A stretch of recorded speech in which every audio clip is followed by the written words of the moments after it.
Onde está a cultura? A cultura está em todos os cantos do Brasil. E com o Instituto Cultural Vale, vamos valorizar ainda mais nossas manifestações culturais. Ao todo, são mais de 200 projetos criados, apoiados ou patrocinados em mais de 160 municípios. Onde tem cultura, a Vale está. Apoiando e valorizando nossa cultura, crescemos e evoluímos juntos.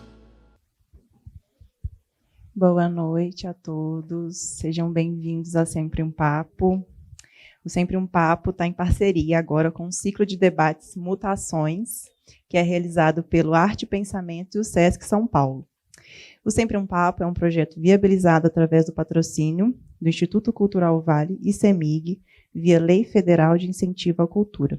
E para falar sobre o tema O Nanquim do Acaso, vamos receber com palmas a nossa convidada da noite, a professora Márcia Cavalcante.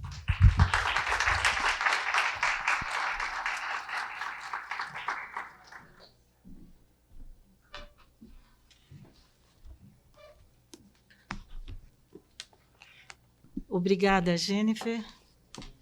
Eu quero começar agradecendo, ao SESC, a todos os organizadores pela realização desse evento, ao Sempre um Papo, Afonso Borges, que eu, infelizmente, não pude conhecer hoje, quem sabe uma próxima oportunidade. Mas eu gostaria de continuar com um agradecimento especial para Adalto Novaes, pelo trabalho tão importante ao longo de tantas décadas, dedicado à tarefa de pensar as mutações do mundo, do corpo e do espírito contemporâneos. Esse trabalho é de imensa importância, pois o que ele nos propõe é, sobretudo, a tarefa de pensar o que é pensar em tempos de mutação. A palestra que segue, um pouquinho longa, é uma tentativa de corresponder a essas propostas. É um convite para vocês me acompanharem num exercício de pensamento que busca mostrar, por um lado, a importância para os nossos embates atuais das questões levantadas por Adalto Novaes em torno da noção pouco conhecida do poeta francês Paul Valéry, a noção do CEM, C-E-M, corpo, espírito, mundo, como uma só palavra. E, por outro, tentar apresentar alguns rabiscos de pensamento abertos por essa noção. Numa das anotações feitas por Paul Valéry sobre a relação entre corpo, espírito e mundo, nós lemos que o espírito é um momento da resposta do corpo ao mundo. Dizer que o corpo é uma resposta ao mundo não nos surpreende, porque sabemos que não há corpo sem mundo, nem mundo sem corpos, e ainda que um age sobre o outro de múltiplos e enigmáticos modos. Mas como entender que o espírito seja o momento dessa resposta do corpo ao mundo? Não é o espírito incorpóreo, o contrário do corpo, mesmo quando se admite que espíritos baixam em corpos e corpos se espiritualizam? Para ensaiar qualquer resposta a essa pergunta, é preciso, no entanto, possuir alguma clareza sobre o que é o espírito. Valéry parte de uma definição muito própria e concisa. Ele diz: espírito é, com as suas palavras, potência de transformação. Assim, podemos entender que, para ele, nas inúmeras respostas que o corpo dá ao mundo, há momentos dessa resposta que são uma potência de transformação. Ele não diz uma transformação, mas uma potência de transformação. Esse pensamento de Valéry surge, por sua vez, desde uma tremenda inquietação com o mundo contemporâneo, que ele diagnostica como um mundo de uma crise do espírito. Um mundo onde o espírito se tornou coisa supérflua, um luxo. Um mundo que não precisa de espírito, um mundo sem espírito, é, nos termos de seu pensamento, um mundo sem potência de transformação. O que uma tal frase de pensamento nos diz hoje? Qual é o hoje do mundo? Inúmeros são os diagnósticos desse hoje do mundo. Mais do que fim, perda ou falta de mundo, cabe falar de mutação de mundo. É o próprio sentido de mundo e o mundo dos sentidos que está em mutação. O mundo não se reconhece mais como mundo. Nosso mundo é o mundo do fim de vários mundos. O conceito de mutação se justifica não apenas pelo seu significado primeiro de mutação genética, isto é, de uma modificação rara e acidental que inaugura um novo tipo de formação genética, impossível de ser reconduzida a qualquer forma prévia, mas justifica-se, sobretudo, por fazer colapsar tanto o sentido de potência como o sentido de transformação. Então, falar de mutação é falar de um colapso de sentidos. Por potência, entende-se comumente o que tem poder, força e vigor. A esse sentido, acrescenta-se ainda o de potencial e possibilidade, ou seja, de uma força capaz de fazer passar o não ser, o inexistente, para a atualidade e a realidade de ser e existir. Com Aristóteles, nós aprendemos, há muitos séculos, que a potência é a gravidez de um ato e de uma atualidade. Mas na mutação de hoje, o colapso desse sentido de potência se dá com a potenciação da potência e não com a sua perda ou enfraquecimento. O sentido de potência colapsa hoje quando a potência se multiplica e potencia a si mesma de forma exponencial, quando se torna a autopotenciação. No excesso da potenciação da potência, do poder que só sabe potenciar exponencialmente o poder, dá-se uma repetição infinita de si mesmo. Na autopotenciação, o que se gera é autorrepetição. É o loop infinito da potência. Se durante séculos a ideia de potência esteve sempre ligada aos caminhos misteriosos da ação criadora, da mais divina à mais profana, na sua autopotenciação e autorrepetição, o que colapsa é a força criadora da ação. Um colapso análogo refere-se ao sentido de transformação, quando, na ordem de um capitalismo tecno-mediático, financeiro, que transforma continuamente tudo em qualquer coisa e qualquer coisa em qualquer outra coisa, tornando tudo equivalente, substituível e redundante, a transformação permanente de tudo transforma a transformação em status quo. Transformação permanente, movimento permanente, torna-se estagnação em movimento, a conformação e conformismo de tudo, a permanência dessa movimentação. Reproduzindo a si mesma sem fim, a transformação se transforma em permanente autorreprodução. Assim descrito, o colapso dos sentidos de potência e transformação se dá pela sua própria potenciação, exponenciação e exacerbação. Se espírito significa potência de transformação, então é por excesso de espírito, por excesso dessa potência, que o espírito colapsa. O mundo marcado pela crise do espírito, pelo colapso do seu sentido e pelo esvaziamento de sua necessidade, é um mundo do excesso de espírito, onde o espírito se volta contra o espírito. Essa é uma das teses mais centrais de Paul Valéry ao refletir sobre a crise do espírito, no espírito de um mundo sem espírito. Até essa última expressão não é dele, mas de Karl Marx, mas eles se encontram aí nessa conversa, né, sobre o espírito. A atualidade dessa tese emerge quando nos damos conta de que o voltar-se da potência de transformação contra si mesma, a ponto de transformar a potência em impotência de ação e criação, isso descreve a dinâmica de um si mesmo voltado e voltando-se continuamente para si mesmo. Um si mesmo voltado e voltando-se continuamente para si mesmo é o que define um automatismo. Ele mesmo um sistema fechado e sem saída, composta das palavras gregas auto, que significa si mesmo, e maton, que significa em movimento. Automatismo diz literalmente o que se movimenta em si mesmo, por si mesmo, desde si mesmo, para si mesmo. Automatismo é um narcisismo absoluto.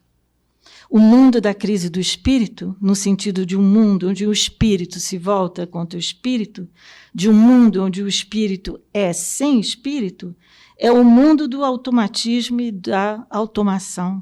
O mundo de uma ordem que se movimenta em si mesma, por si mesma, desde si mesma, para si mesma. No sistema fechado de si mesma, essa ordem não apenas se autodetermina e autorregula, ela é a ordem da violenta exclusão de toda força de alteridade. Durante séculos, associou-se espírito à inteligência. Espírito divino, espírito humano, são expressões facilmente substituídas por inteligência divina e inteligência humana. Na era da crise do espírito, dá-se, todavia, uma explosão da inteligência, a ponto de o sentido de inteligência encobrir e apropriar-se inteiramente do sentido de espírito. A inteligência passa a ter uma função, a constituir uma classe, a organizar e instruir os múltiplos modos de adequação da existência humana, a potenciação do poder e a transformação da transformação em conformação e conformismo. Foi ao fazer equivaler inteligência e humanidade que se desenvolveu no pensamento moderno a analogia e a crescente identificação entre o homem e a máquina.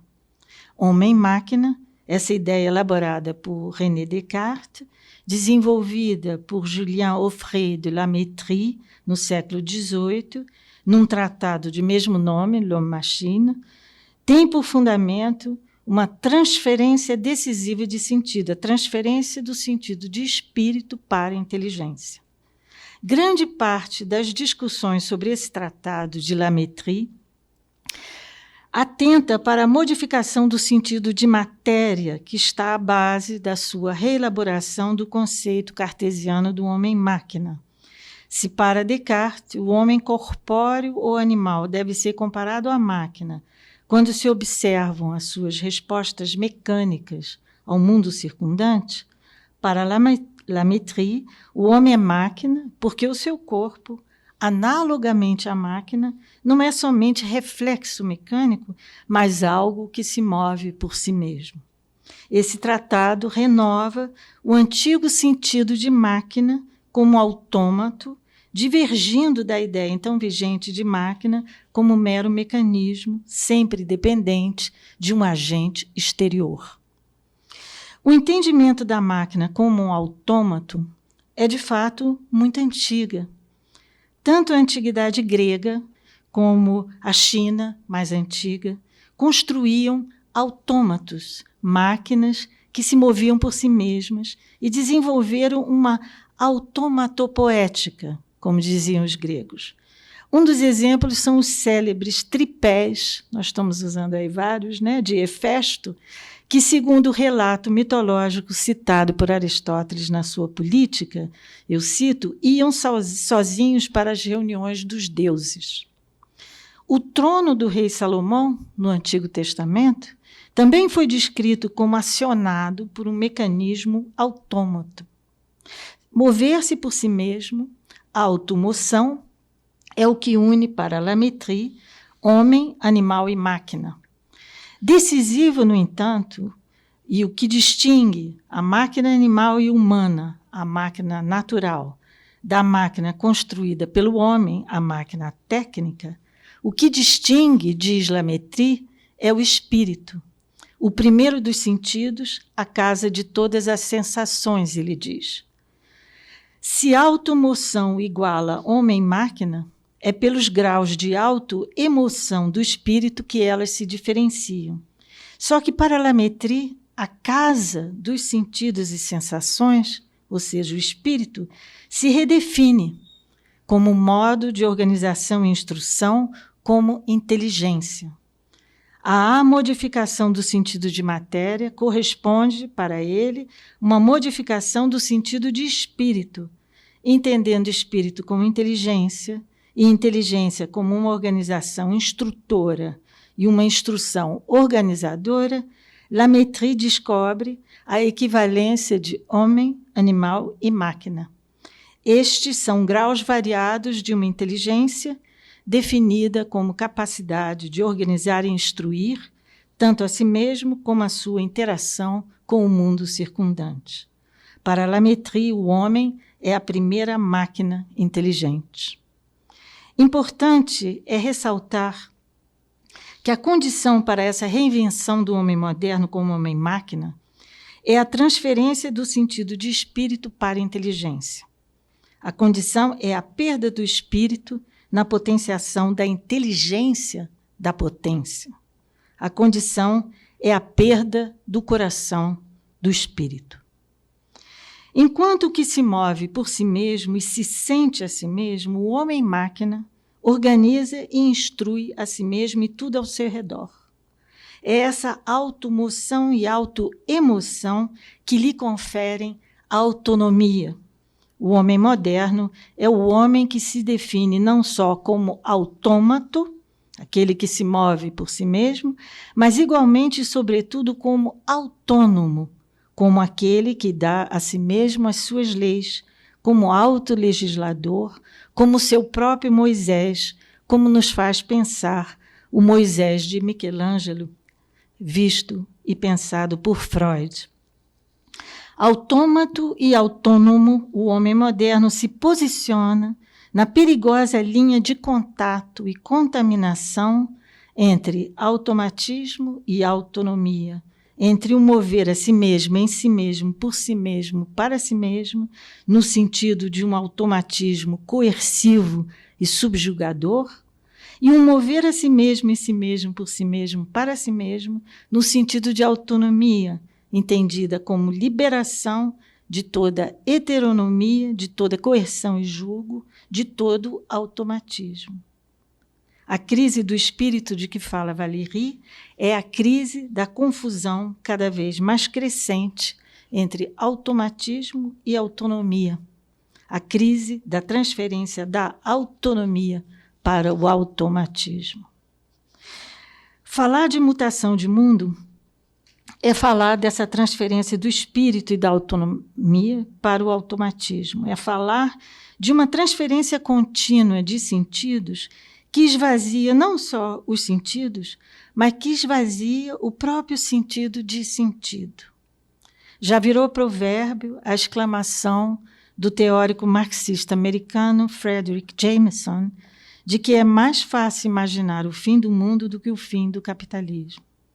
O capitalismo que retira toda imaginação de algo que possa transcendê-lo e superá-lo por constituir ele mesmo uma nova transcendência mais intocável do que a divina, né? Não é sem fim meramente pelo seu grau de hegemonia sobre a Terra, o planeta e o globo. De certo, a sua hegemonia é hoje até mais do que planetária e global, pois já se tornou interplanetária e satélítica. Vivemos hoje mais a era da satelização do mundo do que a sua globalização. É a era do capitalismo hegemônico e sem fim, por ser o capitalismo da expansão infinita de si mesmo. Um si mesmo que se expande não por movimentar-se para frente, mas por mover a si, em si mesmo, por si mesmo, para si mesmo, por voltar-se infinitamente para si mesmo. Trata-se de uma mutação do próprio sentido de infinito, pois não cabe mais falar de um infinito linear, e sim de um infinito exponencial, um infinito que se exponencia ao se realimentar continuamente, mediante uma absorção de toda ocorrência, um loop infinito, uma recorrência sem fim. Esse é o cerne da automação, automatização e automatismo. Isso permite uma aceleração da velocidade de todos os processos, uma velocidade sem precedentes na história da produção, que, pela sua autopotenciação e exponenciação, rompe e desfaz todos os modos e relações de produção precedentes. É o neocapitalismo da automação do capitalismo, ou seja, o capitalismo das relações se autogerindo e exercendo com tamanha velocidade e recorrência que se torna ele mesmo autônomo, independente de qualquer determinação e regulação exterior, seja por parte de um sujeito, seja por parte de seus objetos. Com isso, transfere-se a autonomia da inteligência humana, a capacidade de liberar-se mediante organização e instrução de toda coerção heterônima, de toda a ordem imposta ao homem de fora do homem, seja por um Deus ou pela natureza, pelas tradições ou pelos condicionamentos, transfere-se então para a autonomia de uma inteligência artificial. A explosão da inteligência artificial hoje é, sobretudo, a implosão da promessa moderna de autonomia humana, de uma ideia de humanidade firmemente assentada na convicção de que só o homem é capaz de ser autônomo em relação a tudo que lhe é exterior, a toda transcendência divina ou natural, por ser capaz de mover a si mesmo, em si mesmo, por si mesmo e para si mesmo, ou seja, ser capaz de automoção e autoemoção. É por isso que na era da automação da autonomia predomina os fascismos da autocracia. O problema é que a automação tecnológica é uma máquina de fetiches e feitiços que não para de voltar-se contra o seu feiticeiro. Pois na automação dessa ideia de autonomia, não só o homem perdeu a sua autonomia, a capacidade de controlar e até mesmo legislar a automovimentação do sistema, mas o homem também perde o seu sentido. Na era da automação tecnológica, da inteligência artificial, não só a existência humana, mas toda a existência, pelo excesso mesmo de sua humanização, torna-se artifício, pura redundância, prescindível e substituível. Nessa era, nem mesmo a existência precisa existir. Como Kafka descreveu certa vez a condição para a descoberta do ponto fixo arquimidiano, desde o qual toda a Terra poderia mover-se, ele diz a sua condição era voltar esse ponto contra si mesmo, né? Uma imagem muito discutida por Hannah Arendt. Ao falar de transferência da autonomia, estamos falando tanto da perda da autonomia humana como da automatização da autonomia. O que surpreende e merece atenção crítica e reflexiva é como autonomia e automatismo se confundem, pois esses dois termos gregos, com pronúncia marcadamente moderna, constituem uma oposição por princípio inconciliável, embora definidas de maneira idêntica. Autonomia e automatismo são ambos um movimento em si mesmo, de si mesmo, por si mesmo, para si mesmo. Como é possível que esse mesmo movimento seja entendido como a liberdade da autonomia e como a escravidão do automatismo?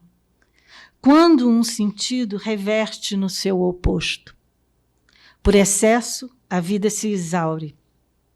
Por exacerbação, os sentidos se esgotam e esvaziam.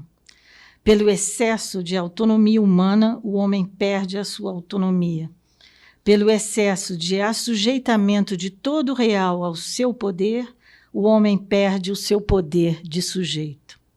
Hoje, a autonomia se automatiza. Os debates em torno da automação e consequente reificação e unidimensionalização de todas as dimensões da realidade, usando um termo ainda muito atual de Herbert Marcuse, essas discussões mantêm-se enredadas na pergunta sobre como o homem pode recuperar alguma autonomia com vistas a controlar o incontrolável da automação total da vida do real e da realidade da vida. Os debates se concentram em como encontrar caminhos para controlar a destruição incontrolável, como controlar o descontrole da automação total dos mecanismos e instâncias de controle. A questão que movimenta páginas e falas analógicas e virtuais é como interromper o loop infinito da potenciação exponencial da potência e do poder. Como encontrar uma brecha para o em aberto, no círculo fechado e sem saída, do status quo de uma transformação contínua. Muitos, sobretudo as mentes mais tecnológicas e científicas, negam que a inteligência artificial venha substituir o homem e defendem que ela transforma o homem em direções inimagináveis.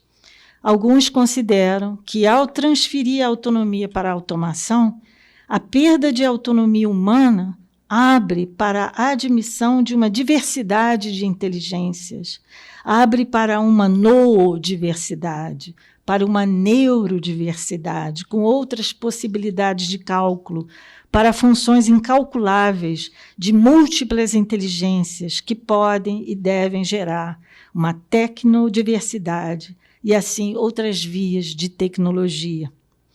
Alguns apostam que, como essa transferência de autonomia para a automação, o homem perde a sua posição de mestre possuidor da natureza e do real, perde, assim, o seu antropocentrismo e antropomorfismo, abrindo para uma visão mais ampla da inteligência animal e vegetal, mineral e sideral. E se as tecnologias de automação pelas quais a tecnologia se automatiza são exteriorizações da inteligência humana, nessa automação da autonomia seria possível vislumbrar um sentido menos antropocêntrico da tecnologia. Essas apostas num resultado menos destrutivo e mais positivo da automação, na aposta na multiplicação das inteligências, sempre entendidas como em La Métrie, como organizações instrutivas e instruções organizadoras, estão tentando responder à ameaça de a automação locupletar a catástrofe ecológica e realizar a destruição do homem da Terra, insistindo que a automação se define exatamente por controlar os seus próprios descontroles, pela sua autorregulação, apostando na sua atual capacidade de aprender com os próprios erros. A inteligência artificial é organizadora e instruidora pela sua capacidade de auto-organizar-se e auto-instruir-se, de auto-reorganizar-se e auto-reinstruir-se, né? Assim falam os humanistas da inteligência artificial. Nenhuma dessas discussões leva, porém, em conta que a transferência da autonomia para a automação só é possível desde a invenção de uma tecnologia muito especial e específica. Refiro-me a uma invenção muito mais antiga do que a eletricidade e o cálculo infinitesimal e das suas probabilidades. Eu falo da invenção do si mesmo, dessa figura de pensamento que configurou toda uma civilização, a civilização ocidental como tecnologia de si mesmo. Paul Valéry escreveu certa vez que a máquina era o mundo ocidental. Não tanto porque o mundo ocidental teria inventado máquinas especiais e superiores de conquista e poder, mas porque inventou o que pode ser considerada a tecnologia da tecnologia, isto é, o si mesmo, um em si que nada mais é do que voltar-se continuamente para si. Uma figura muito difícil de imaginar, um ponto que é o voltar-se para um ponto que não existe. Trata-se de um ponto impossível, porque é o ponto que nada mais é do que a busca de um ponto. O si mesmo é um para si mesmo, um movimento de permanente volta e retorno. Heidegger referia-se à filosofia grega como a grande revolução que fundou o Ocidente. Podemos seguir um pouco essa referência e pensar que esse modo revolucionário de pensar, chamado filosofia, só foi possível com a invenção da tecnologia do si mesmo, para a qual os gregos tiveram que inventar uma palavra e toda uma língua própria, a palavra auto, que em grego designa não somente si mesmo, mas igualmente o pronome pessoal na terceira pessoa, neutro. O vocabulário filosófico se constitui e se desenvolve em torno dessa palavra, conectando a sabedoria, o bem-viver, com seus múltiplos ideais e ideias de bem, unidade, verdade, justiça e ser, enquanto que é em si mesmo por si mesmo, na língua de Platão, auto katautó. A filosofia ocidental se inaugura como busca de fundamento das causas primeiras e finalidades derradeiras, como gesto de autofundação do que se funda em si mesmo, por si mesmo, para si mesmo, tendo a si mesmo como finalidade. Com a filosofia grega surge o pensamento da liberdade como autarquia e autotelia, autofundação e autofinalização, autodeterminação e autonomia, autocracia, a ideia de uma humanidade fundada sobre si mesma, por si mesma, para si mesma. Com ela surge igualmente a ideia do homem como autoemoção e autoafeição, o sentir que sente a si mesmo. Autó é uma palavra geradora de inúmeras palavras que reduplicam e iteram o seu sentido de si mesmo, funcionando como um prefixo sui generis. Poucos verbetes filosóficos possuem tantas páginas como os que trazem a palavra autó como prefixo.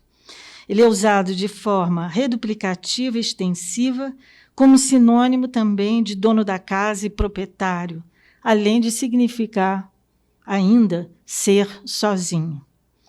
A civilização que não se cansa de dizer só o homem, só a humanidade, depende dessa palavra, autó, o isolamento do si mesmo em si mesmo, a tremenda solidão humana. De origem controversa, tem-se como mais provável que a palavra autó tenha surgido da composição de au, uma partícula de iteração e repetição, e tó, que é a terceira pessoa, neutro, em alemão se diz es, em francês a gente diz on.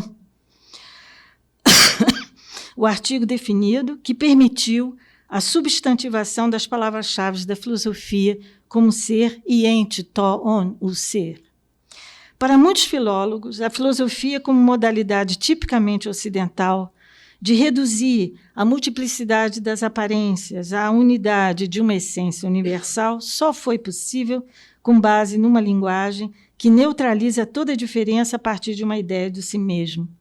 Ao inventar o si mesmo, o Ocidente se define como o único si mesmo, para o qual tudo se volta e retorna, de onde para onde toda a diferença deve ser conduzida e reconduzida, referida e remetida. O Ocidente se erige como uma grande máquina civilizacional de autorreferência e autorreprodução. O humanismo, que se define com base nessa grande máquina do si mesmo, é o humanismo do exercício autônomo da humanidade, antropocêntrica, antropomórfica, onde tudo se refere e remete ao homem que se sustenta em si mesmo. Ao afirmar que a técnica planetária é o acabamento da filosofia ocidental, no duplo sentido de ser tanto o seu fim como a sua consumação. Heidegger indica o caminho para se pensar como o autor, si mesmo, por si mesmo, de si mesmo, em si mesmo, para si mesmo, é o pressuposto absoluto da política, da ética e da estética do Ocidente. Nesse sentido, pode-se entender de que modo a automação do real é a consumação da ideia e do desejo de si mesmo do Ocidente. E, assim, a própria realização da filosofia. Se a máquina é o mundo ocidental, como disse Valéry, é porque o Ocidente é a tecnologia do si mesmo. É isso que permite que um filósofo francês da contemporaneidade, há pouco falecido, Jean-Luc Nancy, possa afirmar que, enquanto não se romper com a ideia de filosofia, o programa, o aparato, se perpetua. A transferência de autonomia para a automação não é, portanto, a eliminação da inteligência filosófica, como muita gente acha, mas a máxima exacerbação dessa inteligência, entendido como a incansável organização e instrução da tecnologia do si mesmo, do autor, do que se move em si, a si, por si e para si mesmo. Não é de surpreender que vivemos a era do narcisismo e egoísmo absolutos, na verdade, do narcisismo e do egoísmo do absoluto, que é outra palavra para dizer o que, despreendido e absolvido de toda relação, só se relaciona consigo mesmo. Absoluto, essa outra palavra para dizer o automatismo de si mesmo. Como interromper o automatismo absoluto do si mesmo? O que escapa e transgride a tecnologia filosófica do si mesmo? Como entender a provocação de que, enquanto não se romper com a ideia de filosofia, o programa, o aparato, o sistema haverá de continuar? Em toda a história da civilização ocidental, não foi a filosofia a grande consoladora, pensando no título de Boécio, a grande iluminadora, pensando no Aufklärung, no esclarecimento? Talvez só seja possível romper pelo espírito, entendido como um momento da resposta do corpo ao mundo. Mas, de novo, o que é o espírito? Na definição discutida acima de Valéry, potência de transformação. No entanto, no momento de mundo em que a potência de transformação se volta contra si mesma, no momento de um mundo não apenas sem espírito, mas cada vez mais sem corpo, na verdade, no momento de mundo marcado mais do que pela inteligência artificial, marcado por uma sensibilidade cada vez mais artificial, por uma dessensibilização e insensibilização da sensibilidade, como pensar o espírito? Como pensar o espírito do corpo do mundo sem recair em discursos alienantes de fantasmagorias e forças ocultas ou de pretensas elevações do espírito sobre o corpo decadente do mundo? Como pensar o mundo sem espírito, do corpo sem corpo e do mundo sem mundo, a tríade corpo, espírito, mundo, que para Valéry formava uma unidade tão viva e pulsante que deveria formar uma só palavra, ou o acrônimo SEM. Como pensar, passar do sem com S para o sem com C, de Valéry? No momento do mundo em que a maior ameaça não é tanto a inteligência artificial, mas a sensibilidade artificial aí produzida, como devolver a sensibilidade ao seu espírito? Como encontrar o corpo do espírito? Talvez só mesmo escutando esse sem espírito e corpo, como quem cola o ouvido no chão para escutar as ressonâncias subterrâneas do som desses SC100. Afinal, o espírito não é comumente entendido como sendo sem corpo, um quase nada, invisível, impalpável, incorpóreo e inapreensível, aéreo e etéreo? Muitas culturas identificaram esse quase nada do espírito com sopro e vento, ar e respiração. Em muitas línguas, espírito é sopro, ruach em hebraico, pneuma em grego, duk em russo, iwa em iorubá, espírito chapiri em Yanomami. O sopro do espírito é pura respiração do ar, inspiração e expiração, um sopro de vida, diria Clarice Lispector, no sem vida e morto, o reanimador das pedras como Pigmalião, dos mortos como Orfeu. É ainda o espírito que cria a vida na letra morta, evocando uma passagem de São Paulo que se tornou provérbio e princípio de leitura e hermenêutica vivas. O espírito é o estilete que cria formas, dizia Schlegel na sua bela Lucinda. Na fonética, chama-se espírito o acento que marca as vogais aspiradas, que no grego antigo foi grafado pelos gramáticos alessandrinos com um sinal de apóstrofe ao contrário, assim, né? Equivalente ao ha, uma respiração mais forte, mostrando toda uma fonética do espírito, a fonética das vogais aspiradas, o sopro aspirado, de onde tem começo uma pronúncia, um vir à palavra, e não algum dizer já articulado em palavras e sentidos. Escutar os sons do sem espírito, sem corpo, sem mundo, é atentar para o espírito do sopro, e não apenas para o sopro do espírito, pois o sopro é o corpo do espírito. É prestar atenção no modo como o espírito age, como sopro e vento, e assim entender o espírito como uma poética do sopro, como a ação do sopro que sopra, do vento que vem. Enquanto sopro e vento, o espírito é o que nunca pode ser em si, o que jamais pode aspirar a si, pois não é nada mais do que um passar e suas passagens. Daí a convicção de que espíritos passam por nós, deixando marcas sem marcas de um ar que nos toca. Mera passagem, o espírito passa por nós como sopro de ar e vento, incidindo desde um sem lugar para um sem lugar, sem origem nem destino, sem finalidade ou qualquer intenção. O sopro do ar e do vento vem sempre do nada para nada, pois não sopra somente o seu estar passando. O espírito sopra como um risco de nanquim no ar. Sem princípio ou finalidade, o espírito sopra por acaso. Enquanto poética do sopro, o espírito é igualmente uma poética do acaso, pois passar por nós é cair sobre nós, é o que diz a palavra acaso. Vamos ver se vocês ainda aguentam um fôlego para o final, né? Nada é mais desafiador para a inteligência esvaziada de espírito, a inteligência das organizações instruidoras e das instruções organizadoras, ou seja, para a lógica do controle dos sentidos, nada é mais desafiador do que a incidência do acaso. As discussões filosóficas sobre o acaso são extensas e milenares. Para muitos filósofos, dos gregos aos modernos, o acaso é um nada, quando bem investigado, uma mera designação sem nenhum poder real.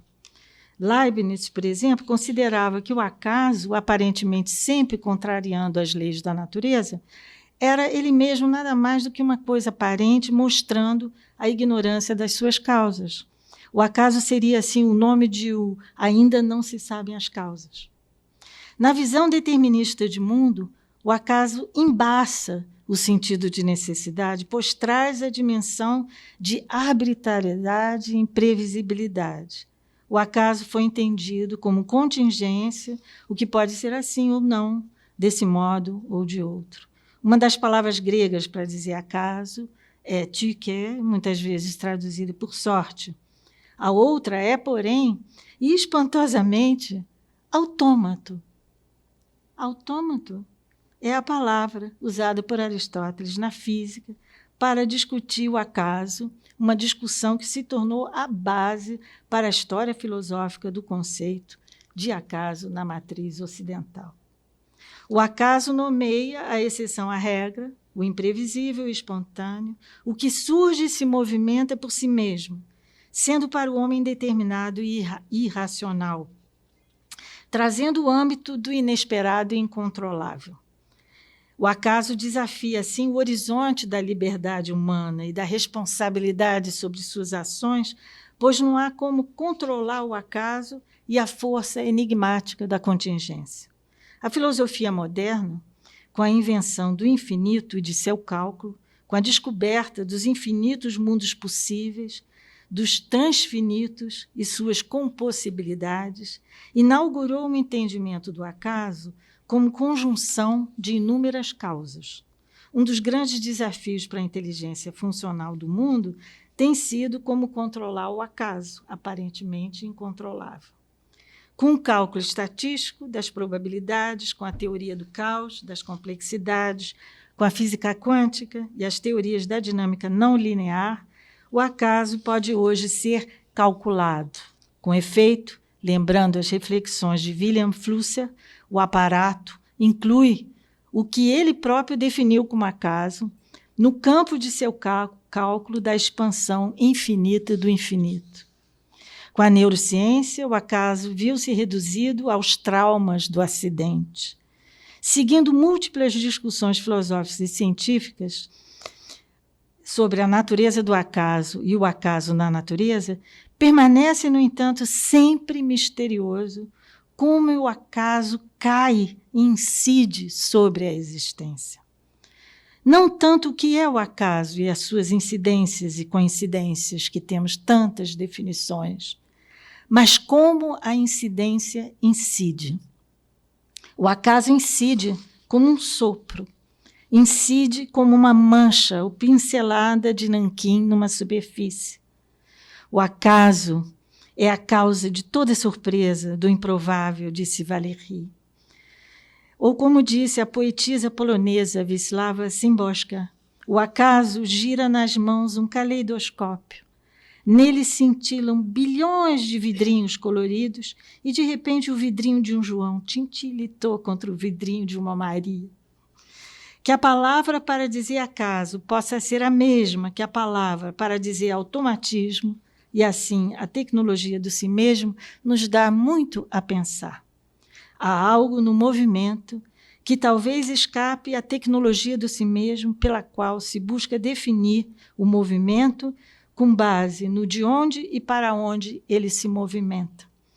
Assim, falar de movimento que se movimenta a si, em si, por si, para si, o automatismo, é perder de vista e perder de escuta o estar movendo do mover, o estar passando do passar, o seu sopro, o som desse sopro, que enigmaticamente está sempre sendo soprado também nas palavras, pelas palavras, como palavras. Pois as palavras são pronúncias do soprar de um sopro, do estar passando do passar, do estar se movendo do mover. Não há como falar sem soprar. É estranho que, na busca tão sofrida de passagens para um outro mundo, para outros mundos, tão raramente se preste atenção ao modo como as passagens passam, como o passar passa.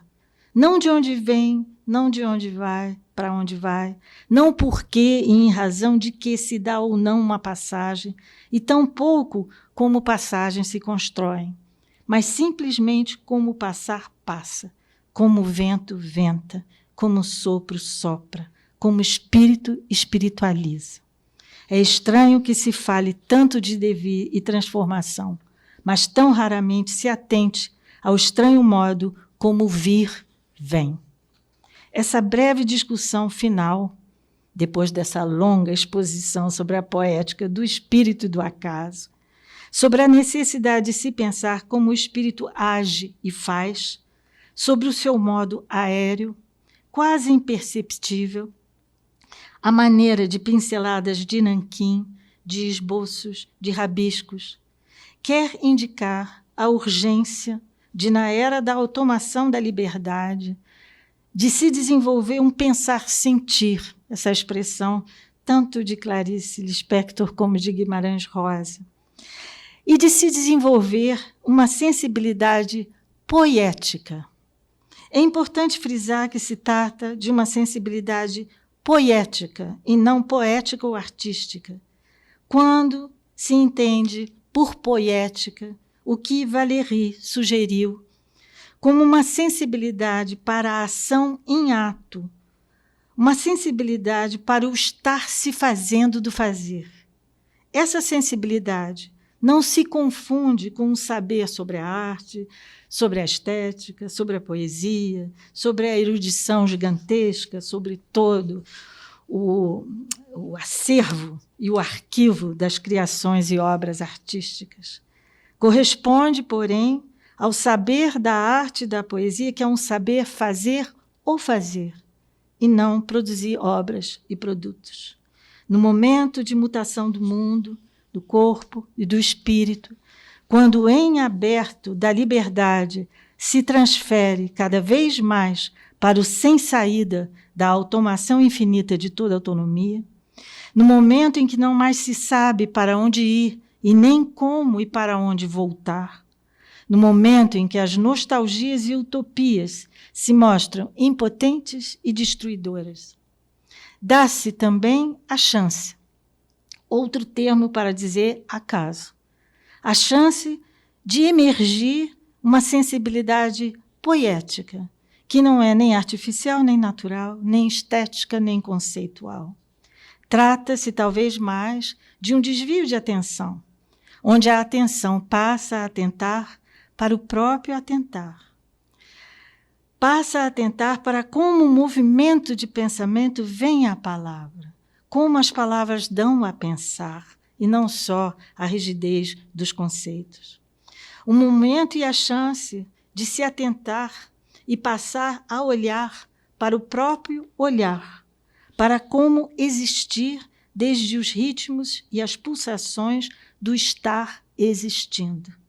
Uma atenção ao modo como a existência ela mesma existe, feito pincelada de nanquim e sopro no ar, um modo que faz o fazer. Simples passagem. Algo assim que nosso poeta João Cabral de Melo Neto, leitor e admirador de Paul Valéry, escreveu certa vez nos versos de um poema intitulado Debruçado sobre os cadernos de Paul Valéry. Para concluir o poema do Cabral, quem que poderia a coragem de viver em frente da imagem do que faz, enquanto se faz, antes da forma que a refaz? Assistir nosso pensamento a nossos olhos se fazendo, assistir ao sujo e ao difuso com que se faz, e é reto e é curvo. Só sei de alguém que tenha tido a coragem de se ter visto nesse momento em que só poucos são capazes de ver-se, loucos de tudo o que pode a linguagem. Valéry, que em sua obra, à margem, revela os tortuosos caminhos que, partindo do mais mesquinho, vão dar em perfeito cristal, que ele executou sem rival, sem nenhum medo, deu-se ao luxo de mostrar que o fazer é sujo. Obrigada.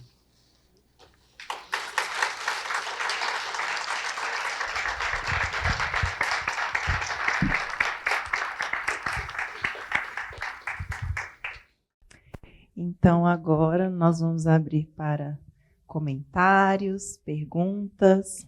Alguém gostaria de começar?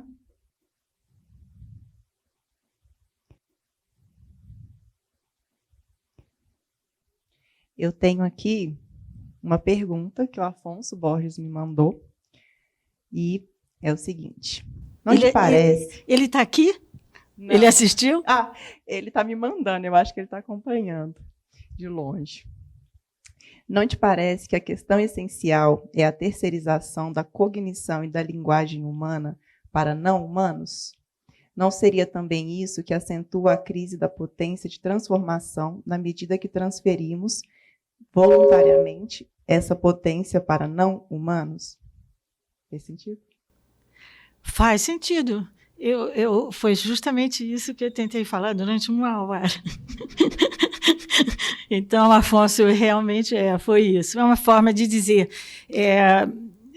falar do não humano, né? E trazer esse conceito aí para a discussão do sentido de automação. Mas eu acho que ficou entendido, eu tenho impressão, né, por todo mundo. Eu agradeço.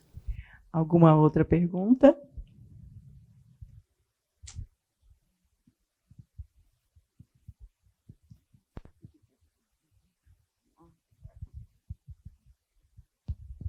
Bom, queria começar agradecendo, professora, a palestra foi fenomenal.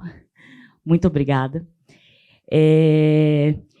Eu começo a pensar se a gente, até por toda essa relação que se faz com o Paul Valéry, eu me lembrei muito de um outro texto dele que se chama A Alma e a Dança, que eu também sou apaixonada. Eu faço uma relação a partir do Feitosa, junto com Nietzsche, e eu lembrei também do Instante Já, da Clarice, na Água Viva. Eu acho a Água Viva uma espécie também de quebra de toda a ordenação, assim, né? Inclusive, se a gente pensar numa automação estilística, digamos assim, ela quebra com tudo, né? Quando ela escreve Água Viva, não tem enredo, não tem, enfim. Então, eu fico perguntando se a gente não consegue pensar através das margens, e eu acho que isso a gente está fazendo agora com o movimento feminista, as questões. Você citou algumas palavras do sopro para algumas etnias, né? Então, que é um modo de pensar que foge completamente desse automatismo, né? Então, eu fico pensando que isso é uma espécie de uma força desde dentro, né? Eu não sei se é esse o caminho, é só um comentário, mas eu gostaria de que, de repente, você pudesse comentar um pouquinho a partir dessa possibilidade aí de pensar e de estabelecer uma espécie de quebra mesmo desse paradigma da automação a partir de uma forma diferente de fazer, que não é uma forma diferente de fazer nova, porque ela sempre esteve aí, né?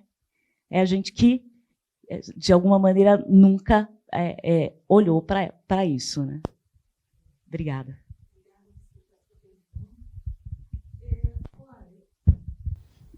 Quando você começou falando da Clarice, da quebra, né, dessa automação estilística, eu me lembrei de uma coisa assustadora, impressionante. Na fronteira da França com a Suíça, tem um lugar onde foi inventado o relógio, na região. Existe um grande construtor de autômatos, máquinas lindas, como o relógio. E ele construiu um autômato que foi o grande poeta russo Pushkin. E ele é um boneco assim, desse tamanho, muito bonito, assim, muito elaborado esteticamente. São milhares de peças, é uma construção complexíssima, toda ela computadorizada, muito complexa, e onde tem o Pushkin, um Pushkin como se fosse Pushkin, até porque o Pushkin era negro e o Pushkin da máquina não é, mas um Pushkin imaginário, com uma caneta, e todos os poemas, todos os textos, todas as palavras de Pushkin estão colocadas nessa memória, e esse Pushkin escreve poemas novos. E, terrivelmente, não sei, para mim, talvez que seja reacionária ou retrógrada, lindos. Poemas de Pushkin, como uma sobrevida, como aquela máquina, né, de um acervo. Tá? Então, eu diria assim, você tem toda a razão, mas eu não sei se trata da quebra do paradigma da automação, porque a automação não é um paradigma, a automação é uma realidade produtora de uma quebra de todo busca de paradigma. Ela até quebra com isso. Então, existe um perigo e um risco, né, de toda busca, como você bem chamou, à margem, marginal, seja absorvida, tá, pelo aparato, se a gente usar o grande conceito flusseriano, né, de aparato. Isso é possível, assim, do ponto de vista da nossa 2001 Odisseia no Espaço, né, digamos assim. Agora, você tem razão que esse fazer, que é o estar existindo, a Clarice é a grande pensadora, né, do estar existindo, do sendo, né, na aprendizagem, o livro dos prazeres. Eu adoro ver o sendo andando, ela fala assim, né? Então, isso é a quebra já, ou a brecha, ou onde isso não cola, digamos, o que interrompe, sem interromper, da maneira de um novo grande paradigma. Entendeu? Porque eu diria assim, então, eu acho, você tem razão, e eu acrescentaria que é preciso estar atento para a maneira não só maquinal dessa apropriação das experiências criadoras. Ela é apropriada pelo mercado, ela é apropriada pela máquina, né? Mas ela é apropriada por nós também, intelectuais. Ela é apropriada pelo próprio artista. Não? Então, é preciso ter uma grande coragem para pensar o perigo disso. E a grande coragem, tem uma imagem muito bonita de Victor Hugo, que foi um grande lutador, né, assim, nas lutas políticas na época, né, contra a pena de morte, etc. E Victor Hugo tem uma imagem que eu sempre cito, porque ela me impressionou muito, que é a imagem de um vagalume. Eu estou em Minas, eu já vi vagalumes muito lindos na casa do meu compadre, lá na Casa Branca. É um vagalume assim, em cima de um precipício. Aquela luz trêmula, frágil, vulnerável, que é a própria existência. Ela é a luz vulnerável, em cima desse precipício. Então, muita gente me perguntou assim, mas falar mal da filosofia? A gente precisa da filosofia? A filosofia é tudo, ainda mais no nosso país, ainda mais com essa ameaça terrível, né, que nós vivemos e que está sempre aí querendo retomar. Mas é preciso entender que a filosofia ela não é uma coletânea de citações de filósofos. A filosofia não é a estante de filosofia da biblioteca. A filosofia que está na estante da biblioteca é um pensamento que consegue e não consegue pensar na margem, no limite do próprio pensamento. É a coisa mais difícil. Então, esse ponto, o ponto você falou do Nietzsche, né, da bailarina no fio, né, assim, de uma fragilidade de estar nesse ponto, como o único ponto onde o ovo fica em pé.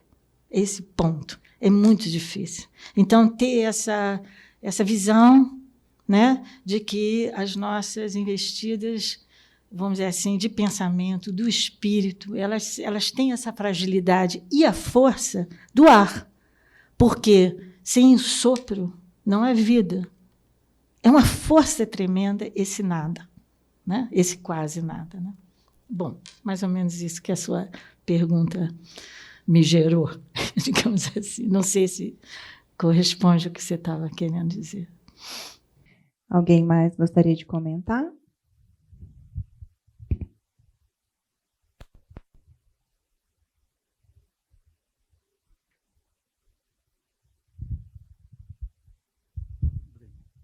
Boa noite a todos. Antes de mais nada, eu peço desculpa pela gigantesca ignorância minha, e sobretudo. Mas é a 5ª palestra que eu assisto, estou achando esplendorosas as exposições, e eu não vejo falar nada da cultura oriental.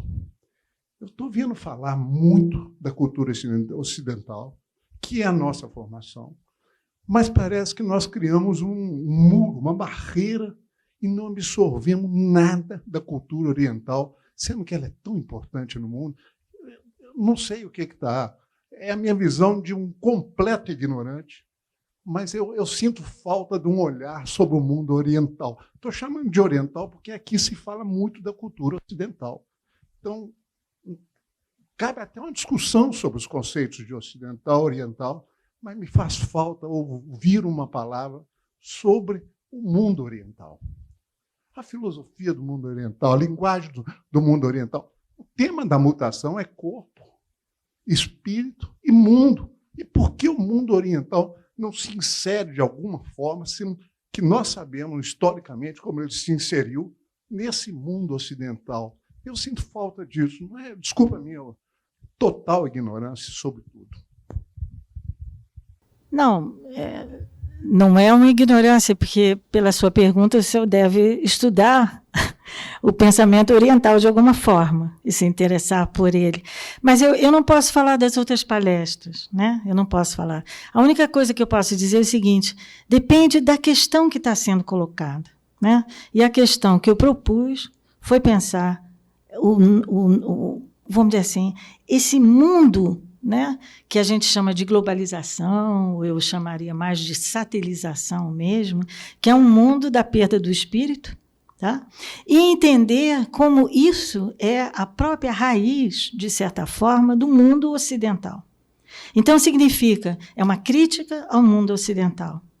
E a crítica, porque a gente fala sobre o mundo oriental, como a gente fala de todo o outro, a gente está sempre correndo um grande perigo de exotizar o outro, de projetar as nossas categorias sobre o outro. É muito difícil falar com o outro, porque isso significa partilhar o que é impartilhável, né? O outro significa que ele tem uma dimensão que é inapropriável, que é justamente isso que lhe confere essa, vamos dizer assim, essa liberdade de uma abertura crítica para a gente mesmo, né?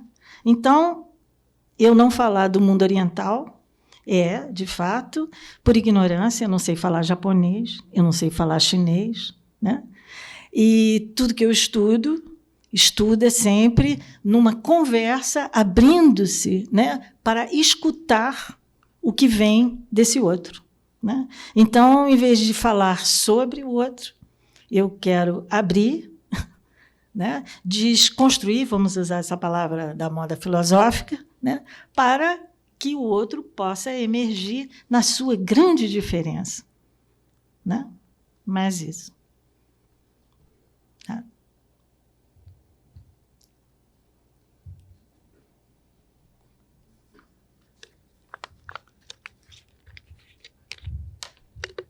Boa noite, professora. Eu também não sou da área de filosofia, não entendo quase nada, mas eu sempre fico com uma preocupação das conferências e tudo, é que as soluções são sempre pequenas face a uma estrutura gigantesca que nós vivemos, na qual estamos inseridos. Você fala do acaso como uma alternativa, o acaso como uma possibilidade de romper com essa estrutura na qual nós estamos enredados. Como dar potência ao acaso para que muitos acasos possam provocar transformações realmente necessárias nessa sociedade que a gente vive? Na palestra passada, a professora falava que a solução pode ser através da solidariedade ou da cooperação. Mas, como tudo nós temos visto do capitalismo, ele sempre se apropria ininterruptamente e coopta qualquer tentativa de impedimento desse fluxo contínuo e para sempre, e para frente sempre. Então, como nós podemos potencializar o acaso para que uma transformação real se faça na nossa sociedade? Olha, a sua pergunta é a pergunta, claro, de todos nós, né? E você tem razão que essas soluções, digamos, teóricas, filosóficas, são sempre muito pequenas, como se diz, frente ao gigantismo da questão. Agora, eu acho o seguinte, a proposta, como eu entendo, do ciclo e de várias outras formas e fóruns de discussão, primeiro, admitir que os nossos conceitos e os nossos modos de pensar, e mesmo os nossos, vamos dizer assim, respostas e soluções históricas a problemas, se a gente pensar a Revolução Francesa, se a gente pensar a Revolução de 1917, né, na Rússia, elas hoje não cabem mais. Então, nós digamos assim, nossos conceitos não dão conta desse gigantismo, mas não temos outros. Então, nós falamos uma linguagem que é, de certa forma, inadequada, ou que não se ajusta, não está na medida, né? Mas não temos outra. O grande desafio um dos grandes desafios é como pensar isso, e como pensar num tempo desse. E eu acho que essas respostas aqui não são, essas respostas eu imagino das outras palestras que eu não ouvi, eu só ouvi a primeira no YouTube do Jorge Collier, e muitas outras, elas não são palestras de cientistas políticos, até são alguns, ou, vamos dizer assim, atuando em soluções de problemas específicos, né? Ou como desmontar todo o capitalismo no mundo, né? Quer dizer assim. São propostas para, primeiro, entender de fato o que acontece, porque já isso é uma questão. Segundo, de se deparar com essa inadequação do que a tradição e as tradições de pensamento conceituais de várias áreas, vamos dizer assim, mobilizam todo o seu arquivo, o seu acervo, e, de repente, se dão conta de que não cabe, né? Ou seja, se deparar com esse desajuste, com essa falta de palavras, com esse gaguejar, né? E também, vamos dizer assim, trabalhar para um movimento de atenção. Eu diria assim, hoje, toda tentativa de dizer eu vou dar uma solução para o problema do mundo é perigosíssimo. Isso é o fascismo. O fascismo tem uma resposta para tudo. Ele resolve isso assim, é inequívoco. Por outro lado, vamos dizer assim, nós temos que enfrentar como cidadãos, como pensadores, como pessoas, como amigos, questões em vários níveis. Essas questões não pedem, não podem receber uma fórmula geral, como é a fórmula do mundo, né? Então, digamos que a cada problema, né, coloca-se questões. Agora, eu acho que, no meu entender, só há uma solução. Falar de solidariedade, tudo isso é importante, cooperação e tudo, mas isso sempre valeu desde os gregos, possivelmente desde Confúcio, etc. Mas o que eu vejo hoje como necessidade premente é o desenvolvimento de uma sensibilidade. Porque eu acho que o grande problema do nosso momento é essa artificialização da sensibilidade. É a cultura da indiferença. É a cultura da letargia. É a cultura do falar coisas lindas, maravilhosas, mas da total preguiça, covardia de agir, no pequeno do cotidiano, né? Então, isso é uma coisa. Agora, o mundo não tem resposta para as perguntas que o mundo coloca. Assim começa a crítica da razão pura. A razão coloca questões que a razão não consegue responder. Então, o que acontece? Nós precisamos de novas críticas, né? Novos sentidos, né? E de atenção, eu acho, junto com a sensibilidade, o que esse mundo todo retira do homem é a sensibilidade para o fazer, para o que é fazer. Não sabemos o que é fazer, nós sabemos o que é produzir. Nós produzimos a própria produção, né? Fazer é uma tarefa muito difícil, né? Eu não dei uma solução, né? Eu não sei se isso contribui, né, para a sua inquietação. Temos mais uma ali.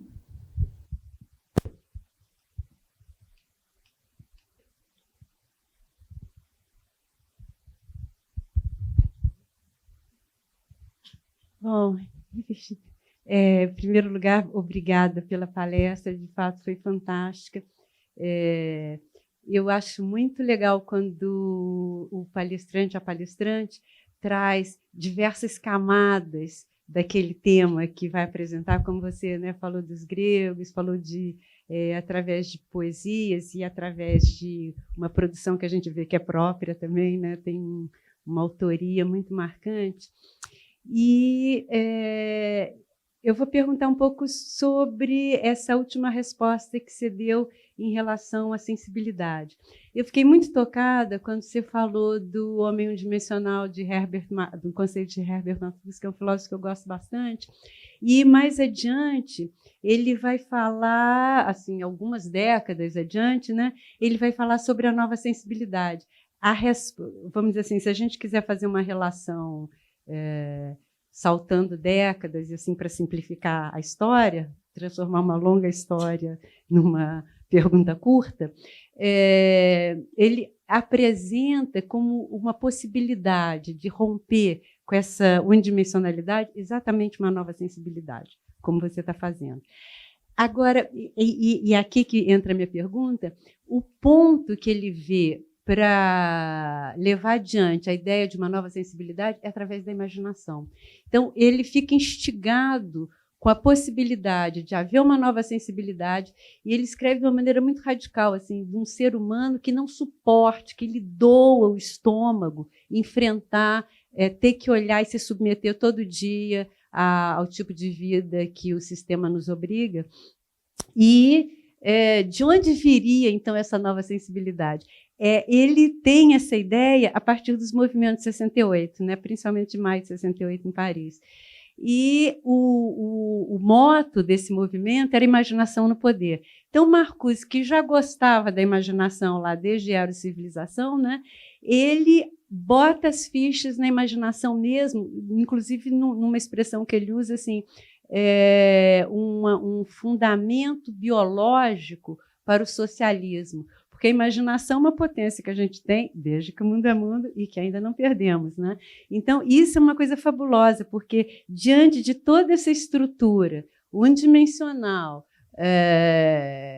automatizante, que a gente tem que virar autônomo, né? Parar no sinal vermelho, anda no sinal verde, quer dizer, a gente tem que adotar uma série de procedimentos automatizados, e quanto mais automatizados, melhor para a nossa sobrevivência diária. Então, mas a imaginação não se submete, quer dizer, de noite a gente tem os sonhos mais alucinantes. Então, eu gostaria de saber se já te passou pela cabeça essa resposta, né, que a partir de uma potência que a gente tem, então uma coisa que está aí no mundo, né, quase palpável, e que Walter Benjamin diz que, na obra das Passagens, né, onde ele trabalha todas as formas que foram utilizadas para capturar a nossa imaginação, inclusive os autômatos, né, e que culmina depois em todo um chamado indústria cultural, e agora, né, nas telinhas que estão na palma da nossa mão e que capturam a nossa imaginação. Então, Benjamin ele tem uma expressão muito legal, ele fala assim que se o ser humano conseguisse observar a potência do aparato que foi criado para capturar a sua imaginação, ele não se sentiria inferior diante desse aparato, ao contrário. Então, eu queria saber se você já pensou nessa possibilidade do sonho, da imaginação, para além do acaso, né, que eu também acho fabuloso, mas nessa potência que a gente tem dentro de si e que o sistema tenta capturar com uma potência também quase que incomensurável. Obrigada, Márcia. Obrigada a você pela riqueza da pergunta, das sugestões. Olha, você me pergunta, você já pensou nisso, né? E a imaginação foi, desde o meu doutorado, um tema sempre presente, né? Mas muita coisa eu escrevi na língua ilegível, que se chama sueco, então, essa língua. Mas, enfim. Mas, porque você me perguntou. O que eu quero te dizer é o seguinte, a maneira como eu vejo o problema da imaginação, e aí uma diferença com relação a Marcuse, e o momento histórico da imaginação do poder da década de 68, é que aconteceu o que já estava discutido, né, pelos grandes teóricos da cultura de massa, e Benjamin é sempre um precursor, etc., até antes dele já havia coisas nesse sentido, é uma apropriação completa da questão da imagem. E existe um perigo com a imaginação muito grande. Quando a gente pensa nos sonhos fascistas, ou seja, existe uma conexão grande entre o fascismo e a imaginação, o fascismo e os sonhos, o totalitarismo. Né? Não há totalitarismo e fascismo sem vamos dizer assim, o sentido inequívoco das coisas, né? A ideologia se faz assim, e a força de construção das imagens, onde se grudam, né, as imaginações. O Philippe Lacoue-Labarthe, que é a Virginia Figueiredo, é uma grande conhecedora, tinha essa tese muito forte de que, de fato, o fascismo é essa perseguição da imagem, imagem perseguindo. Né? Então, eu acho que o grande problema da imaginação, eu acho que hoje a imaginação conseguir, de fato, romper, interromper o maquinário, o aparato, é difícil. Está todo mundo discutindo, vamos encontrar novas formas de vida, novas formas de resistência, novas formas. E essa busca tem sido, muitas vezes, um reencontrar de formas marginais, de imagens já dadas, né, historicamente, esquecidas, oprimidas, muito benjaminiana pensando. O que eu acho que uma das características, vamos dizer assim, da dinâmica mesmo do capital, que Marx descreve isso de maneira assim, ainda hoje, no meu entender, insuperável, é que o próprio de transformar tudo em mercadoria é que você transforma tudo num qualquer coisa que pode ser substituído, trocado, redundante, seres humanos, não humanos, vegetal, animal, tudo né, isso é um esvaziamento completo do sentido, né, por um em aberto do sentido. Quando o capitalismo faz isso na sua própria dinâmica, na sua víscera, vamos dizer assim, o próprio sentido do em aberto do sentido fica capturado. Então, num certo sentido, digamos, né?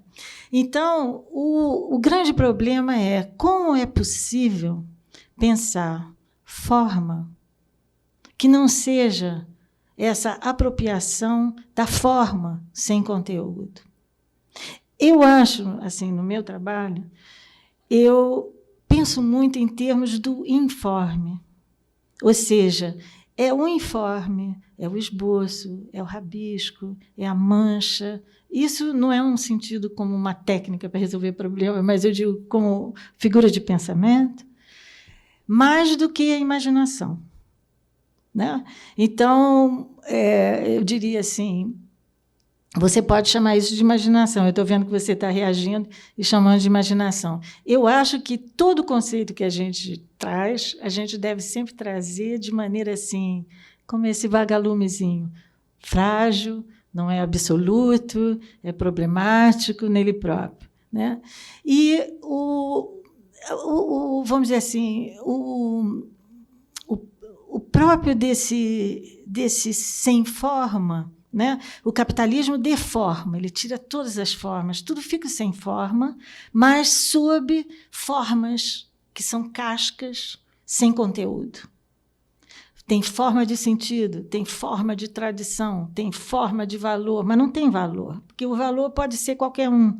Você pode, uma hora, ser positivo, negativo, ser isso, ser aquilo. Então, em vez de buscar uma imagem boa, bonita, uma forma que seja salutar, que seja justa, mas eu estou ainda na lógica da imagem. Então, eu acho que pensar o informe, que é muito difícil, isso é um tema explícito da Clarice, eu quero pensar sem forma, o que é isso, né? Ela fala isso. Então, é um desafio muito grande para o nosso pensamento, que é sempre um pensamento articulado com um tipo de linguagem, né? A nossa linguagem é uma linguagem que tende ao formalismo, que tende a um determinado sentido de imagem, de forma. Então, é um desafio grande de pensar esse sem forma, porque a gente se depara com figuras difíceis, como o entreser, como o estar sendo, como o enquanto, como que eles são, na verdade, inimagináveis, né? De certa forma. Então, eu diria assim, eu concordo e não concordo. Vamos, então, para a última pergunta aqui, pessoal. Está já aberto? Então, obrigada, Márcia, sua poética conferência e todas essas respostas e perguntas. Eu queria só um breve, sei lá, um esclarecimento, talvez, né? Quando você faz essa distinção entre produção e fazer, né? Entre produzir e fazer, e quando você diz também que não, que é o poético e não o poético, eu gostaria que você pudesse desenvolver um pouco mais essas ideias. Muito obrigada. Obrigada, Virgínia. Eu escuto até quase a terceira crítica e a diferença entre produto e eduto, já estava ouvindo aqui. Olha, a produção, digamos assim, a diferença entre a produção e o fazer é a produção, ela tem uma intenção. A produção, como eu entendo, definiria como sempre sendo ela é teleológica na sua própria estrutura. Ela tem uma finalidade. Ela pode ser produzir a própria produção.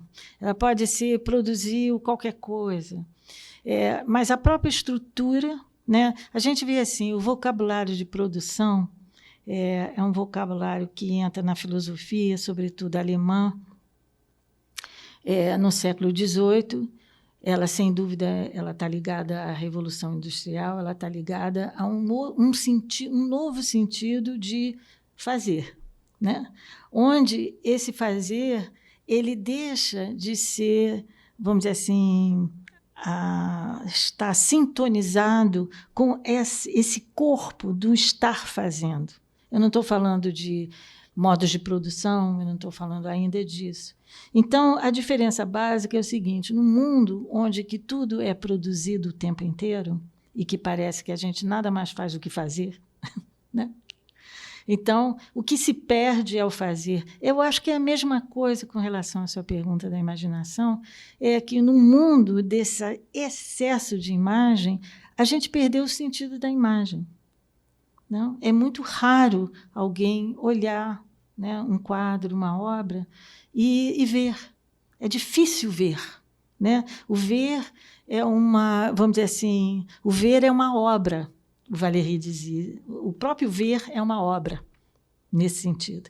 Então, eu acho que o sentido de fazer, talvez esses versos do João Cabral sejam a melhor resposta. Né? É você ver o fazer se fazendo.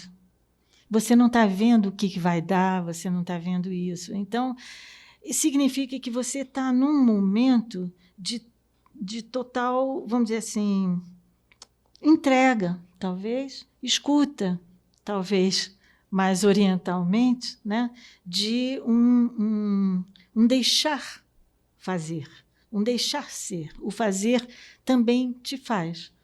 O grego tinha um verbo, um tipo de verbo, que é um verbo, a voz média, que diz fazer e se fazer no mesmo verbo. Então, seria essa, vamos dizer assim, essa unidade, que não pode ser uma nova regra, que não pode ser um preceito, mas é um acontecimento, ou seja, talvez um certo acaso no própria dinâmica do fazer. Há momentos em que isso se dá. Né? É impossível para o ser humano estar absolutamente presente, né?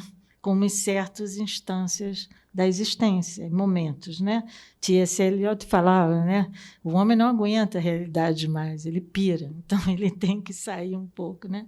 Isso é a primeira pergunta. E a segunda, o poético, esse é um conceito mesmo do Valéry, e o Valéry está atento a isso, ele está falando de que a arte ela faz o fazer, ela cria o próprio criar.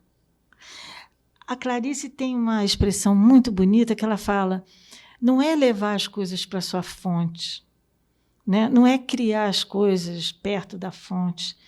Tem um momento de radicalidade, um momento onde é preciso criar a fonte. Então, esse momento é muito difícil. Nem todo mundo pode, também tem isso. Né?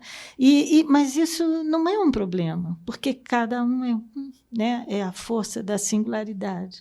Então, eu não sei se isso ajudou, mas ele usa poético, porque ele vai aí para a etimologia da poiesis, do grego, né, para dizer que não significa só fazer versos, ou escrever bonito, ou usar metáforas, ou encher o discurso de imagens, mas é trazer um movimento mesmo do pensamento. Né? Então, a filosofia ela é um modo de pensar, mas a filosofia não é o mesmo que pensar, porque a arte é um modo de pensar. Todas as artes são um modo de pensar, eu diria. Né? Agora, até a gente pensa com conceitos. O Deleuze, inspirado pelo William James, falava de perceptos, né? Perceptos. Se poderia falar em sueco e em alemão, eu consigo falar. Em vez de falar Begriff, eu posso falar Bildgriff, eu posso falar da imagem seito, né? Do som seto, uma coisa assim que fica muito feio. Mas há toda uma gramática mesmo de pensamento em vários âmbitos do fazer. E o pensar ele próprio, o movimento do pensamento, o Wittgenstein falava da atividade, Kant falava disso também, é a busca, é um pouco como a gente vai aqui tateando, não sabe muito bem, vai indo para cá e vai para lá. Andar no fio. E o Jean Genet tem um conto, um texto lindíssimo chamado O Funâmbulo, Funambule, não sei se nem se foi traduzido em português, deve ter sido, onde ele não se pergunta como é que o bailarino, que o amante dele era um grande acrobata, né, que morreu, se matou, e ele escreve esse texto para ele, e ele não se pergunta como é possível que um bailarino consiga essa beleza de se sustentar no insustentável. Ele pergunta para o fio de aço e diz como é receber esses pés? Entende? Então, é essa escuta, né? E essa troca. Eu acho que o poético está nisso, né? Então, uma resposta valeriana, vamos dizer assim, né? Assim. Muito obrigada, gente. Vamos encerrar.